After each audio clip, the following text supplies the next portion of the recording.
سنخوض معاركنا معهم وسنمضي جموعا نردهم ونعيد الحق المغتصب وبكل القوة ندفعهم وبكل القوة ندفعهم.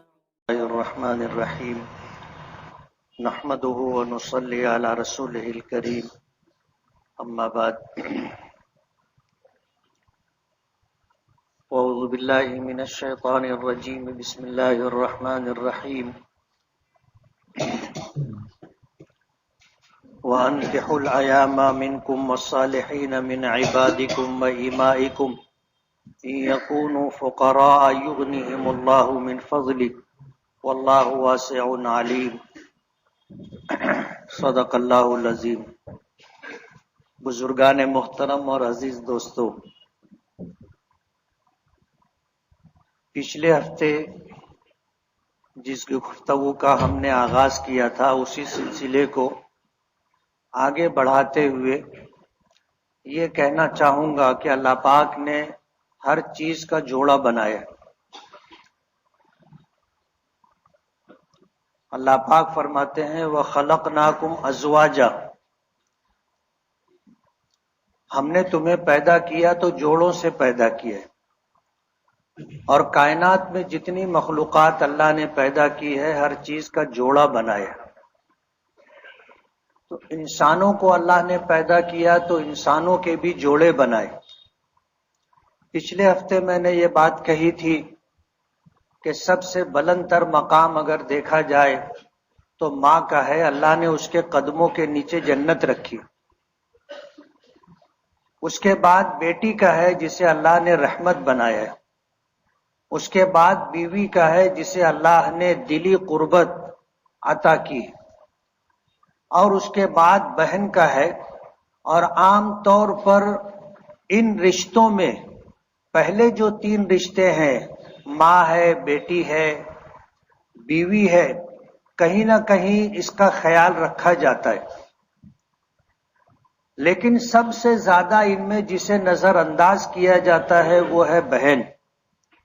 اور پچھلے ہفتے اسی پر گفتگو کرتے ہوئے بہنوں کا وراثت میں جو حصہ ہوتا ہے وہ حصہ ہر حال میں انہیں دینا چاہیے.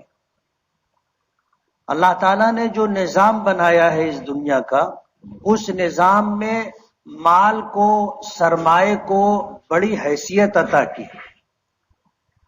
سماج اور معاشرے میں باوقار زندگی گزارنے کے لیے اور رشتہ داروں کے حقوق کی ادائیگی کے لیے مال کی حیثیت ایسی ہے جیسے بدن میں ریڑھ کی ہڈی کی حیثیت. اسی لیے دعا کی جاتی ہے نکاح کے موقع پر کہ اللہ تعالیٰ بیوی کے حقوق ادا کرنے کی توفیق اور استطاعت عطا فرمائے. بسا اوقات ایسا ہوتا ہے کہ آدمی دینا چاہتا ہے، حقوق ادا کرنا چاہتا ہے، لیکن مال نہیں ہوتا، استطاعت نہیں ہوتی تو آدمی دے نہیں سکتا، دے نہیں پاتا. اس لیے اللہ تعالیٰ سے مانگیں تو توفیق کے ساتھ استطاعت بھی مانگیں. جیسے کوئی بیمار ہوتا ہے تو لوگ اس کو صحت یابی کی دعا دیتے کہ اللہ تعالیٰ تجھے صحت اور تندرستی عطا فرمائے. بزرگوں نے یہ بھی بات کہی ہے کہ اس کے ساتھ یہ بھی دعا کرنا چاہیے کہ اللہ تعالیٰ تیری جان اور مال میں بھی برکت دے. یعنی صحت کے ساتھ جان اور مال میں برکت کی دعا بھی کرنی چاہیے اور دینی چاہیے. تو بہن کا حق ادا کرنے میں عام طور پر کوتاہی ہوتی ہے. بہن اگر حصہ نہ مانگے تو معاملہ چلتا رہتا ہے. جس دن حصہ مانگ لے اسے یہ کہہ دیا جاتا ہے آج کے بعد آنا نہیں. ماں باپ کا انتقال ہو گیا، لے دے کے ایک بھائی تھا یا اور بھائی تھے، انہوں نے منع کر دیا اب آنا نہیں، تو میکے سے اس کا رشتہ ٹوٹ جاتا ہے. اور ظاہر بات ہے میکے سے رشتے کا ٹوٹ جانا بہن کے لیے ایسا ہوتا ہے جیسے اندر سے دل کا ٹوٹ جانا. وہ اپنے آپ کو بڑا بے بس، بڑا بے کس سمجھتی ہے کہ کیا ہو گیا. اسی ڈر اور اندیشے کی وجہ سے بہنیں حصہ نہیں مانگتی کہ آج حصہ مانگیں گے بھائی لوگ بول دیں گے گھر آنا نہیں، بھاوج کہہ دے گی، بھابھی کہہ دے گی آنا نہیں. یہ اندیشہ ہوتا ہے جس کی وجہ سے بہنیں خاموشی کے ساتھ غربت میں، پریشانی میں، تنگ دستی میں زندگی گزار دیتی. تو پچھلے جو 3 رشتے ہیں ماں، بیٹی اور بیوی کا، کہیں نہ کہیں ان کے حقوق کی ادائیگی ہوتی ہے.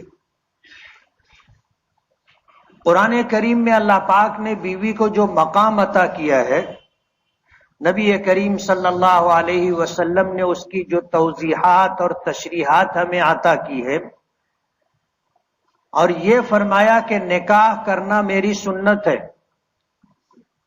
اور ایک روایت میں یہ فرمایا کہ یہ تمام انبیاء کرام علیہم الصلاۃ والسلام کی مشترکہ سنت ہے. یہی وجہ ہے کہ اللہ پاک نے جب حضرت آدم علیہ نبینا علیہ الصلاۃ والسلام کو پیدا فرمایا تو بغیر ماں باپ کے پیدا کیا تھا.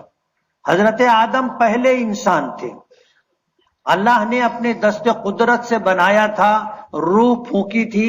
حضرت آدم نے آنکھ کھولی تو سب سے پہلے عرش پر نظر پڑی جس پر لکھا ہوا تھا لا الہ الا اللہ محمد الرسول اللہ. یہ لکھا ہوا تھا.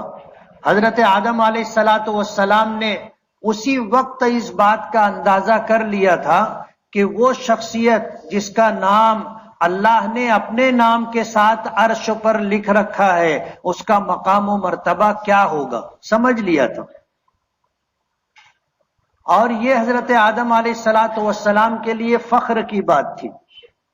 آپ پہلے انسان تھے، بغیر ماں باپ کے اللہ نے پیدا کیا. اور حضرت آدم علیہ الصلاۃ والسلام کی پیدائش کے بعد حضرت آدم علیہ الصلاۃ والسلام کو اللہ نے جنت میں رکھا تھا. اور جنت کے متعلق آتا ہے ما لا عین رأت ولا اذن سمعت ولا خطر علی قلب بشر،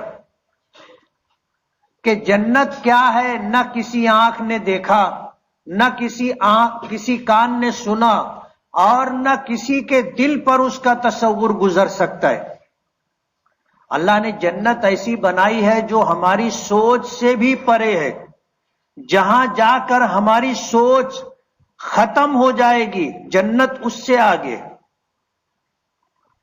جنت کے متعلق آتا ہے کہ اللہ نے جنت میں جو کچھ پیدا کیا ہے، وہاں حوریں جو اللہ نے رکھی ہیں، حدیث پاک میں آتا ہے کہ اگر وہ دنیا کی طرف جھانک لیں تو سورج اور چاند کی ضرورت نہیں رہے گی، پوری دنیا روشن ہو جائے گی. اور زمین کا 2/3 یا 3/4 حصہ سمندروں پر محیط ہے، اور پانی اس کا نمکین اور کھارا ہے. اگر حور اس میں تھوک دے تو سارے سمندر کا پانی میٹھا ہو جائے گا. بتانا یہ ہے کہ آدمی جنت کا کچھ اندازہ کر سکے، ورنہ جنت اس سے بھی آگے ہے. حضرت آدم علیہ الصلاۃ والسلام کو اللہ نے جنت میں رکھا تھا. جنت میں کس چیز کی کمی؟ لیکن آدم علیہ الصلاۃ والسلام جنت جیسے مقام پر بھی رہتے ہوئے تنہائی محسوس کر رہے تھے. اللہ نے حضرت آدم علیہ الصلاۃ والسلام کی بائیں اور سب سے اوپر والی پسلی سے مائی حوا کو بنایا. ماں کا رشتہ جو ہے، ہم ماں کے جسم کا ایک حصہ ہے، بیٹی ہمارے جسم کا حصہ ہے، بہن ہمارے ماں باپ کے جسم کا حصہ ہے. اور بیوی کو اللہ پاک بائیں پسلی سے بنائے ہیں جو دل سے بہت قریب ہے. اور ایک عجیب بات سمجھانے کے لیے نبی کریم صلی اللہ علیہ وسلم نے دی کہ بائیں پسلی سے، اور وہ بھی اوپر والی ٹیڑھی پسلی سے بنایا. وہ ٹیڑھی ہی رہے گی، تم اسے سیدھا کرنا چاہو گے تو ٹوٹ جائے گی. اور فرمایا کہ اس کا ٹوٹ جانا طلاق ہے، اس کا ٹوٹ جانا طلاق ہے. اور اگر اسے تم چھوڑے ہی رہو گے تو وہ ٹیڑھی کی ٹیڑھی ہی رہے گی. لیکن فرمایا کہ بیویوں کے بارے میں خیر کی وصیت قبول کرو اور ان کے ساتھ حسن سلوک کرتے ہوئے ان کا حق ادا کرتے ہوئے زندگی گزارو۔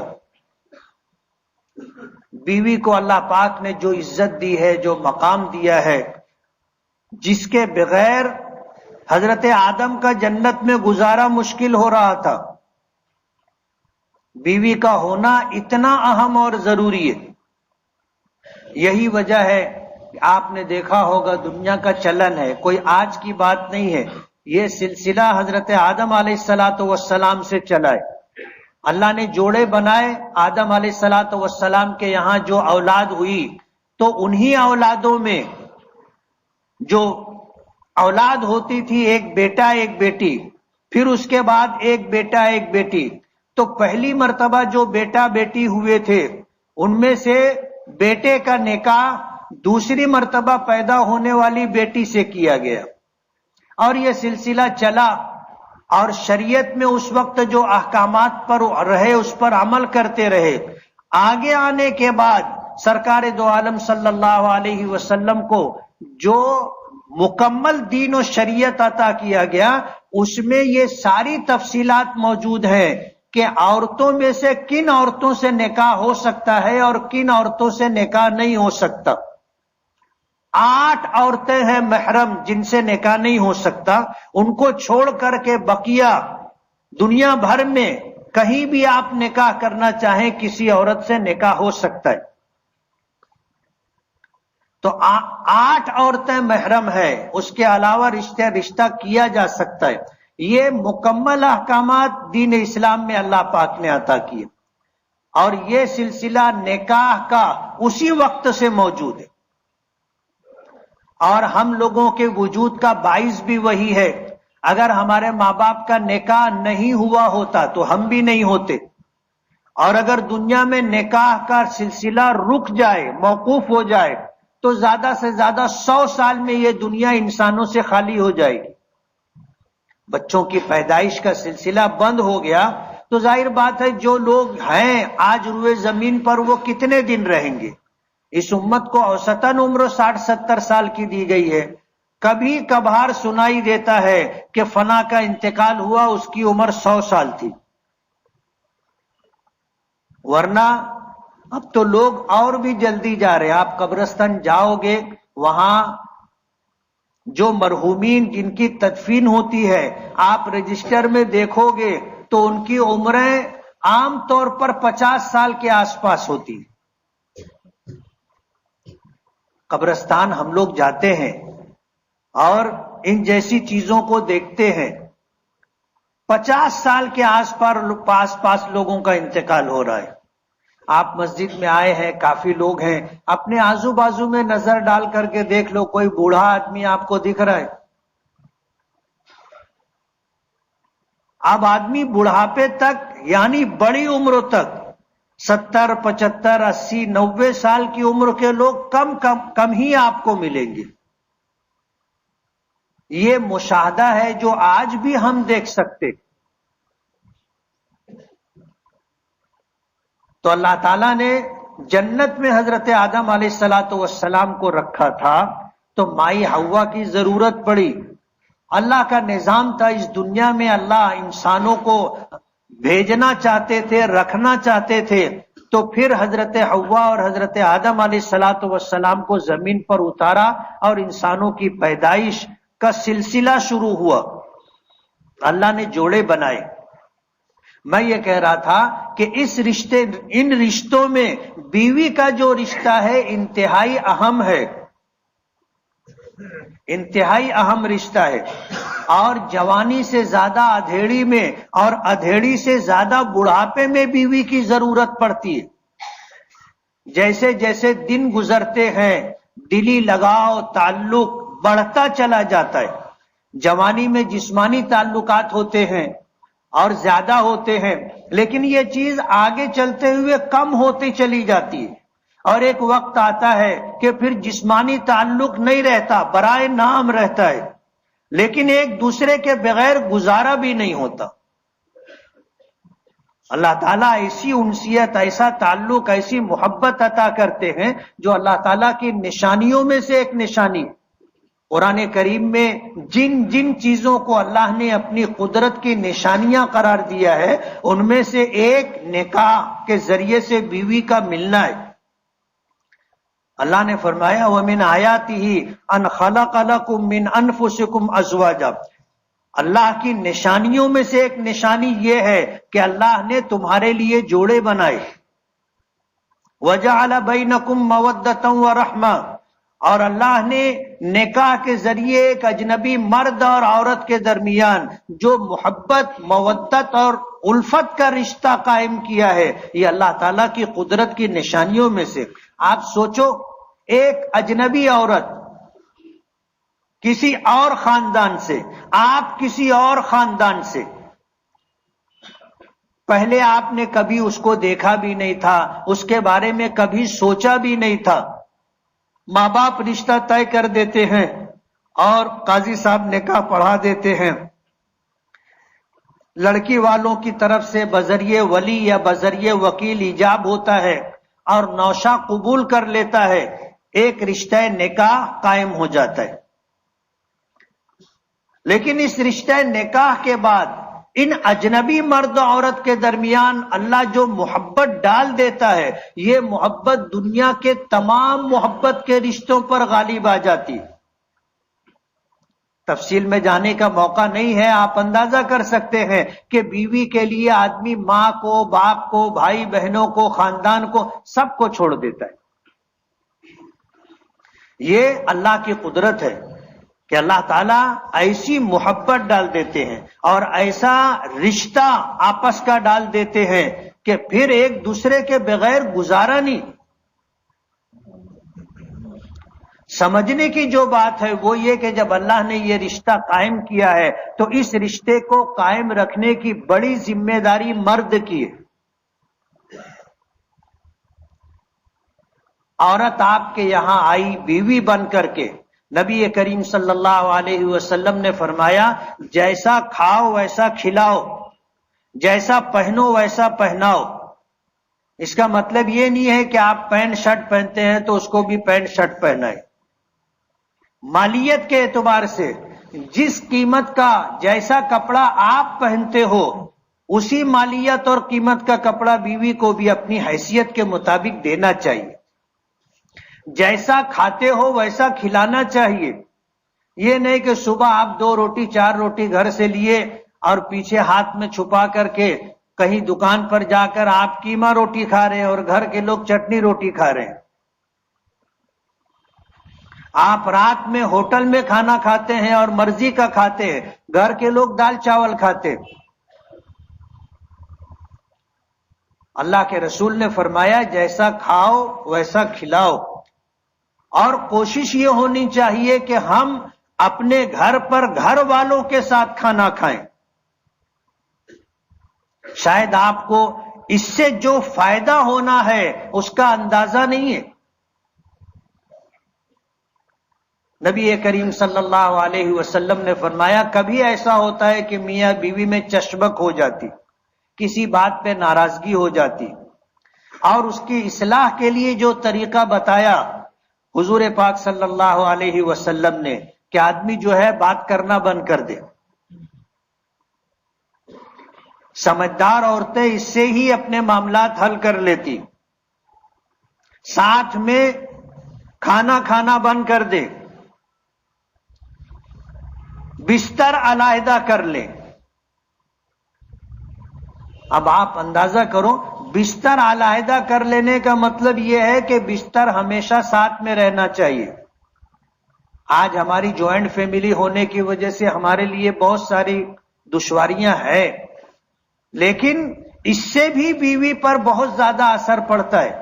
آپ ساتھ میں کھانا کھاتے رہو اور پھر ساتھ میں کھانے سے رک جاؤ تو اسے پتا احساس ہوگا کہ کیا ہو گیا. گھر والوں کے ساتھ کھانا کھانا چاہیے. بیوی کے حقوق میں جو باتیں ہیں، آج اگر سماج اور معاشرہ ان حقوق کو ادا کرنے لگے تو لوگوں کی زندگی انتہائی شاندار اور مثالی زندگی ہوگی. یہ دوسروں کے لیے. اور ہمارے لیے خوشگوار زندگی ہوگی اور اپنے اہل و عیال کے ساتھ خوشگوار زندگی گزارنی چاہیے. اللہ پاک نے اسی نشانی کو فرمایا لِتَسْكُنُوا إِلَيْهَا. ہم نے جب ایک اجنبی مرد عورت کے درمیان جذبہ رحمت، جذبہ محبت اور مودت پیدا کر دی تو یہ اس رشتے کی وجہ سے اور ان میاں بیوی کے درمیان جذبہ محبت اور الفت کی وجہ سے جو سکون اللہ پاک عطا کرتے ہیں آپ کو کہیں نہیں ملے گا.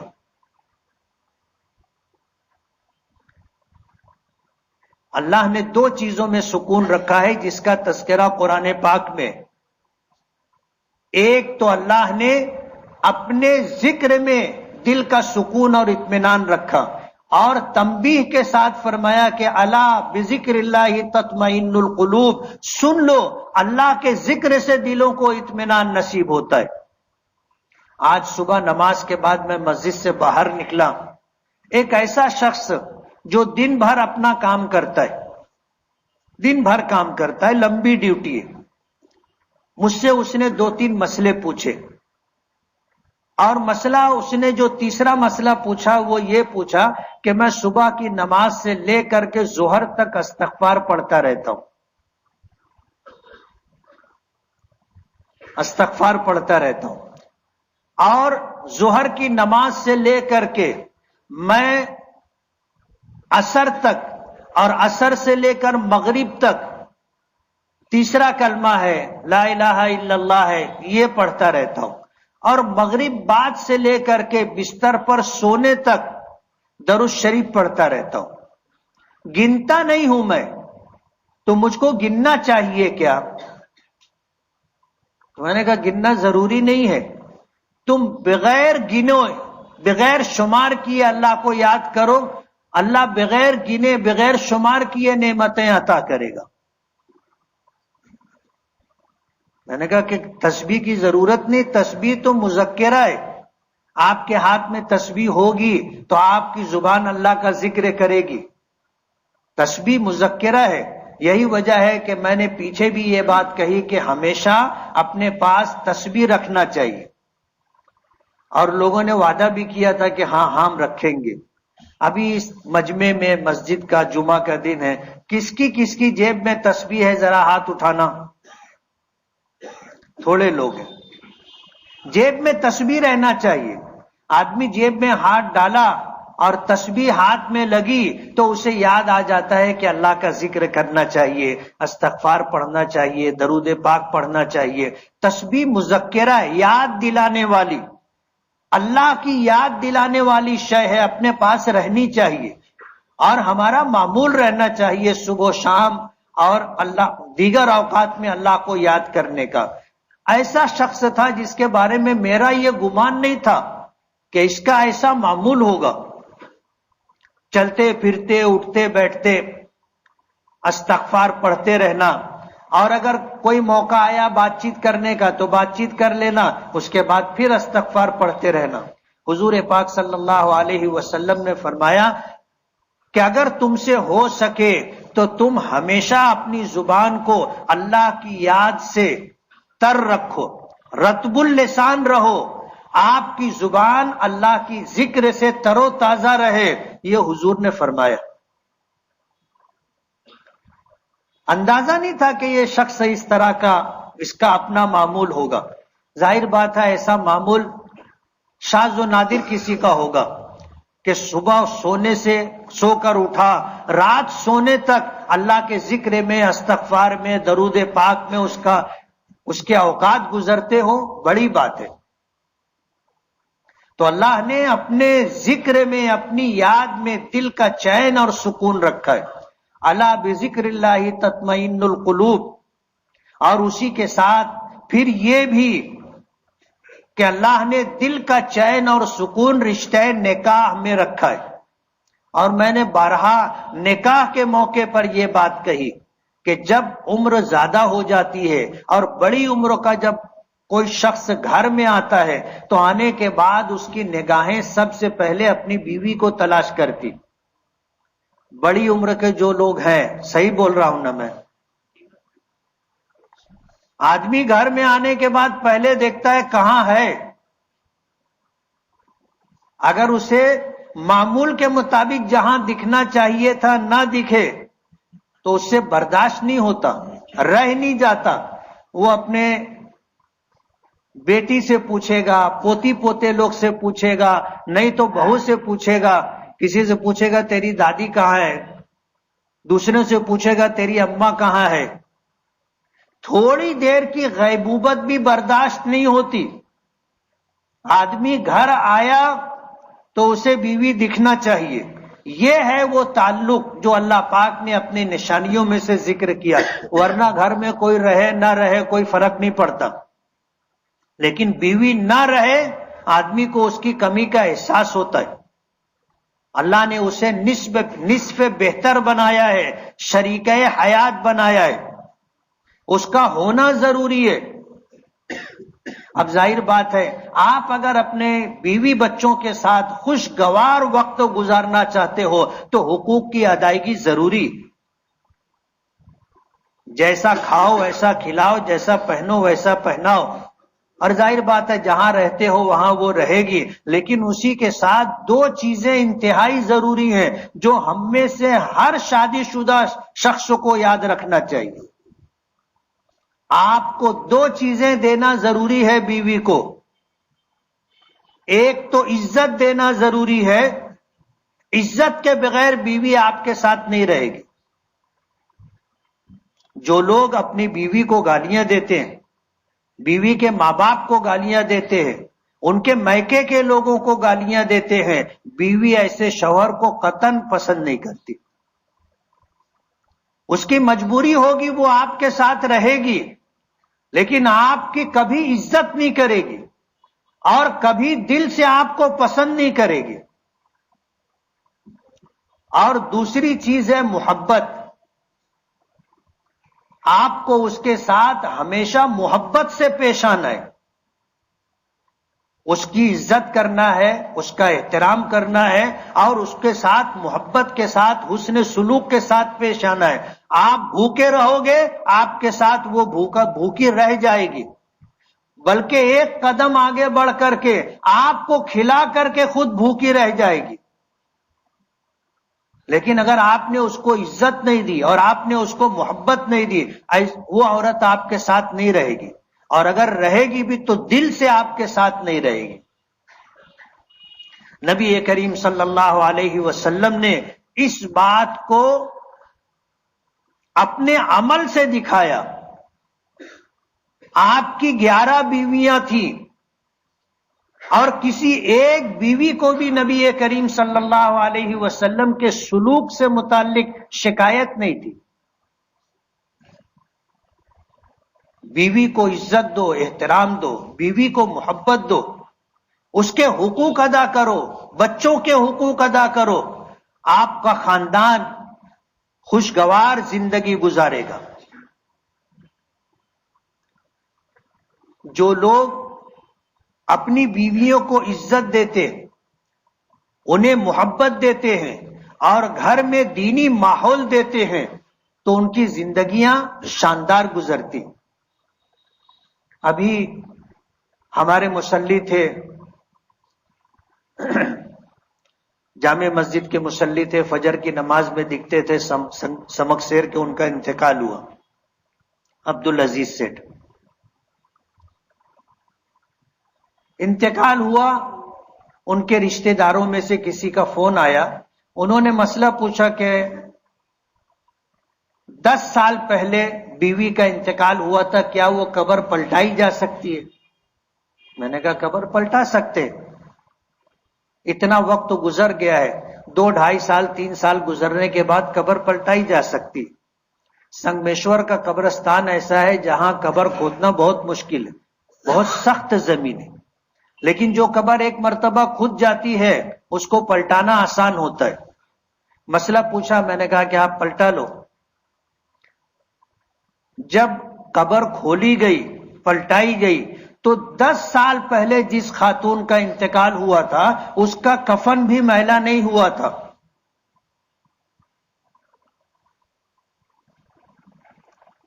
کفن بھی میلا نہیں ہوا تھا. آپ اندازہ کرو کاٹن کا کپڑا ہو اور اسے مٹی میں دفن کر دیا جائے تو مٹی ایک ایسی شے ہے جو لوہے کو بھی کھا جاتی ہے. ایسا لگ رہا تھا کہ بس ابھی قبر میں رکھا گیا ہے. بالکل کپڑا ایسے جیسے نیا کپڑا ہے. میں اتفاق سے وہیں قریب قبرستان کے قریب میں تھا. دوبارہ فون آیا کہ قبر پلٹانے کے لیے. جب قبر کو کھولا گیا تو قبر میں ایسے حالات. میں نے کہا جیسا ہے ویسے رہنے دو اور قبر بند کر کے بازو میں تدفین کر لو اور کسی کو دیکھنے مت دو. ظاہر بات ہے عورت کی قبر ہے, دیکھنے والے نامحرم ہوں گے, غیر ہوں گے. اگر آپ دکھانا شروع کریں گے ہجوم جمع ہو جائے گا. ظاہر بات ہے سب جو غیر محرم لوگ ہیں سب گنہگار ہوں گے اور اسے دیکھ کر اس کو بھی گنہگار کریں گے. جب اللہ نے اس کو یہ مقام دیا ہے کہ آج 10 سال پہلے انتقال ہونے کے بعد بھی وہ اپنی قبر میں کفن کے ساتھ سلامت ہے تو آپ اندازہ کرو. ذمہ دار بتانے لگے کہ 30 سال پہلے بھی ایک واقعہ اسی طرح سنگمیشور کے قبرستان میں پیش آیا تھا. اپنا یہ بڑا قبرستان ہے, وہاں 3 مرتبہ میرا اتفاق ہوا. یہ قبر کھودنے والوں نے جب قبر کھودی تو ایسے حالات تھے, فون کر کے بتایا تو میں نے خود جا کر کے دیکھا. 10-20 سال پرانی قبر, لیکن جسم اسی طرح, کفن اسی طرح سلامت. کہتے ہیں نا اللہ اپنے جس بندے کو ولایت کا مقام دیتا ہے, اس کے جسم شہادت کا مقام دیتا ہے, اللہ اس کے جسم کو مٹی پر حرام کر دیتا ہے. اور عجیب بات, یہ چاروں واقعے جو میرے علم میں آئے یہ چاروں واقعے عورتوں کے تھے. یعنی مدفون عورتیں جو تھی, میت جو تھی وہ عورت کی میت تھی. ایک آدمی کی بھی قبر ایسی نہیں دکھی جس کا جسم سلامت رہا. میاں بیوی کے تعلقات میں کچھ چیزیں ایسی ہوتی ہیں جس کا گواہ اللہ ہوتا ہے.